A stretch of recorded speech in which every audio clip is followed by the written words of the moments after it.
যারা স্বৈরাচারের সরাসরি দোষর ছিল তাদেরকে সব জায়গায় দাওয়াত করছেন, কিন্তু বাকি জায়গাগুলো করছেন না। পুলিশ কাজ করে না। পুলিশের কাছে গিয়ে দেখেন তাদের মেন্টালিটি আগের মতোই আছে। তারা ভয় পাচ্ছে জনগণকে মোকাবেলা করতে, সেগুলো সমস্যা হচ্ছে। কিন্তু এই পুলিশ দিয়ে তো ভোট করা যাবে না। 17টা দলের সঙ্গে বসেছিল তারা, 2000 প্রস্তাব দিয়েছে। এই 2000 প্রস্তাবের মধ্যে নর্থ পোল সাউথ পোল আছে। সরকার গাড়িটা চালাচ্ছেন, দেশের গাড়ি। সরকারকে ঠিক করতে হবে তারা কি রাখবেন কি রাখবেন না। যেমন একজন দীর্ঘদিন আয়নাঘরে থেকে বেরিয়ে এসে বললেন জাতীয় সঙ্গীত বদলে দিতে হবে। সরকার কিন্তু বলেছেন এই ধরনের বিতর্কিত কথায় তারা কান দেবেন না। এই রকম বিতর্কিত পরস্পর একেবারেই বিপ্রতীপ কথাবার্তা, বিপরীত ধর্মী কথাবার্তা তো হচ্ছে। আমার কাছে মনে হয়েছে এই 1 মাস এই ব্যাপারে সরকারের রাজনৈতিক দৃষ্টিভঙ্গিটা বোঝা যায়নি। এটা স্পষ্ট। আমাদের কাছে সবচাইতে বড় দায়িত্ব হচ্ছে ফ্যাসিবাদের প্রাথমিক বিজয় হয়েছে তার বিরুদ্ধে। আমরা জিতেছি, সরকার হেরেছে। আমাদের দ্বিতীয় পর্যায়ের লড়াই হচ্ছে যে জন্যে লড়েছি সেটা অর্জন করা। ওরা বলেছে নতুন বাংলাদেশ, আমরা কেউ বলি সমাজতান্ত্রিক বাংলাদেশ, কেউ বলি গণতান্ত্রিক, আমি বলি কল্যাণ রাষ্ট্র, কেউ বলে মানবিক রাষ্ট্র। কিন্তু নির্যাসটা একটাই, আগে যে অত্যাচার নির্যাতনের দেশ ছিল সেটা থাকবে না, নতুন একটা দেশ হবে যেখানে বাস করবার মতো হবে। সেটার মডেল কি, কীরকম করে করবেন? সরকার এই ব্যাপারে যত্নের সঙ্গে আমার মনে হচ্ছে কথাবার্তা এড়িয়ে যাচ্ছেন। আপনারা যেমন আজকে 1 মাস পূর্তি করছেন, খেয়াল করেছেন পত্রিকাগুলোতে ওই 1 মাসের উপরে বহু কথা লেখা হয়েছে। বেশ কয়েকজন উপদেষ্টা কথা বলেছেন। এর মধ্যে একজন উপদেষ্টা খুব স্পষ্ট করেই বলেছেন সংস্কার করতে হবে আমাদেরকে, তার জন্য সময় দিন। আমরা তো দিয়েছি। আমরা এই সরকারের বিরুদ্ধে এখন পর্যন্ত কথা বলিনি। আমাদের মাঝে মাঝে ভয় হয় এই সরকার যে কাজগুলো করতে পারতেন করেননি, সেটা যদি বেশি করে বলি তাহলে প্রতি বিপ্লবের শক্তি হয়তো আরও বেশি শক্তিশালী হবে। বলি না, কিন্তু তারপরেও এই কথাটা বলতে হবে আমাদেরকে। আপনারা যে সংস্কার করতে চান, সংস্কারের তো কোনো শেষ নাই। একটা দেশ প্রতিনিয়তই উন্নত হতে থাকবে, প্রতিনিয়তই সংস্কার হতে থাকবে। তো আজীবন পর্যন্ত এই সরকারটি সংস্কার করতে থাকবে, তারাই কি ক্ষমতায় থাকবে? তাদের তো একটা লাইন অফ ডিমার্কেশন থাকবে যে এই পর্যন্ত আমরা যাব। আমরা খুব স্পষ্টভাবে বলি এই সরকার যেহেতু অন্তর্বর্তী সরকার, মানে একটা সরকার থেকে আর একটা সরকারে যাওয়া পর্যন্ত যে সময়, সেটা অন্তর্বর্তী সময়। অর্থাৎ তারা একটা গ্রহণযোগ্য নির্বাচনের পরিস্থিতি তৈরি করে নির্বাচন দিয়ে চলে যাবেন।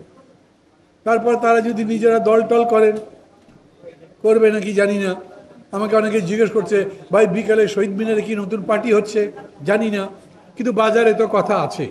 যদি তা করেন তো সেটা করেও তারা ভোটেই আসবেন, এবং ভোটে যারা জিতবে তারা যাবে। মনে করবেন এই দেশ চালাবার দায়িত্ব শেষ পর্যন্ত রাজনৈতিক দলের উপরে। এমন কোনো দল যাকে আমি পছন্দ করি না, যদি সেই দল ক্ষমতায় যায়ও, যদি ভোটে যেতে, তাহলে তাকে ক্ষমতা থেকে তো বিরত করতে পারবেন না। সেটা গণতন্ত্র নয়। এই কারণে বিকল্প হতে পারত যে আমরা সত্যি সত্যি ওই রকম আমাদের আকাঙ্ক্ষার দেশ গড়বার মতো একটা পার্টি, একটা জোট তৈরি করতে পারতাম। সত্যি হচ্ছে সেটা একটা প্রস্তুতির পরিচয় হয়তো আছে, সেটা আমাদেরকে দেখতে হবে। এই অন্তর্বর্তী সময়ের মধ্যে সরকার সবার জন্য গ্রহণযোগ্য নির্বাচন করবার এজেন্ডাও অনেক বড়। পুলিশ কাজ করে না। পুলিশের কাছে গিয়ে দেখেন তাদের মেন্টালিটি আগের মতোই আছে।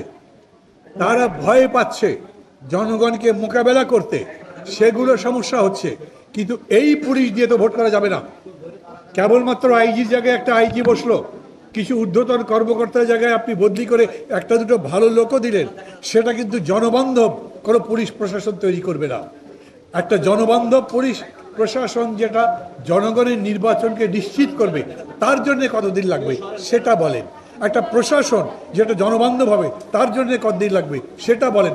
বলেন এই যে কালো টাকা এই রকম করে ছড়িয়ে আছে তাদের প্রভাব দৌরাত্ম্য কমাবার জন্যে, মানে এক কথায় শুধুমাত্র একটা যথাযথ নির্বাচন দেবার জন্যই এজেন্ডাটা অনেক বড়। মির্জা ফখরুল ইসলাম আলমগীর যখন গেলেন প্রধান উপদেষ্টাকে বললেন আপনারা কীরকম সংস্কার করতে চান বলেন, আমি তখন বলেছিলাম উনি কেমন সংস্কার করতে চান সেটা বলেন কেন, আমরা কেমন সংস্কার করতে চাই তা তো বলেছি। আমরা কীরকম দেশ চাই, কীরকম রাষ্ট্র চাই, কীরকম কন্ট্রাক্ট চাই, কীরকম বন্দোবস্ত চাই সেটা তো বলেছি। উনি তার জবাবে বলুন যে এই কাজগুলো করতে তার এই এই জিনিস লাগবে, এতটা সময় লাগবে। কিন্তু আজ যখন তারা বলছেন সংস্কার করব আমরা, ততদিন সময় দিন, তখন তো বলতে হবে কি কি এজেন্ডা সংস্কারে আছে সেটা বলেন এবং তার জন্য কতদিন লাগবে সেটা বলেন। এই ব্যাপারে এই এক মাসে আমি কোনো লাইট দেখতে পাচ্ছি না। এখন হয়তো তাদের কাছে আছে অথবা তারা মনে করছেন এখনই বলা যাবে না, কিন্তু এটা সত্যি যদি জাতীয় ঐকমত্যের ভিত্তিতে না যান তাহলে কোনো জিনিস সফল হবে না। আমি এই প্রসঙ্গেই মনে করি সরকারকে বিচার করা দরকার। এক মাস নিশ্চয়ই মূল্যায়নের জন্য যথেষ্ট নয়, but still morning shows the day. যা দেখছি তাতে প্রশ্ন যা তৈরি হচ্ছে সেটা বলছি, এটার জবাব যে আমরা পাবোই তার তো কোনো সিস্টেম নাই, ওনারা যে জবাব দেবেনি এরকমও সিস্টেম নেই। অতএব একটা ডিসকোর্স সিস্টেম চালু করতে হবে। আপনি যদি ফ্লাড নিয়ে এনজিওর সঙ্গে কথা বলতে পারেন ঘন্টা ধরে, আপনি যদি ব্যবসায়ীদের রেখে কথা বলতে পারেন যারা বিগত স্বৈরাচারের সঙ্গে আপোষ খালি করেনি, বলেছে যতদিন থাকবেন ততদিন তাদের রাখবো, তাহলে আমাদের সাথে কথা বলতে পারবেন না কেন? ওই যে দাদা বললেন, সুব্রত দা বললেন যারা স্বৈরাচারের সরাসরি দোষর ছিল তাদেরকে সব জায়গায় দাওয়াত করছেন কিন্তু বাকি জায়গাগুলো করছেন না। মনে হতে পারে আমি খুব নেতিবাচক বলছি, কিন্তু তা না। আমি মনে করি সমালোচনা সাধারণত এরকমই হয়, যখন মূল্যায়ন করতে যাবেন তখন তার প্রশংসা করবার জন্য মূল্যায়ন করবেন না, মূল্যায়ন করবেন কেবলমাত্র তার সীমিতাবস্থা, তার সীমাবদ্ধতা, তার ব্যর্থতার সম্ভাবনা, যাতে তিনি সফল হন সেই লক্ষ্যে সেটা করা। সেই লক্ষ্যেই আমি আমার কথা বলেছি। আশা করি কেউই ভুল বুঝবেন না। খোদা হাফেজ।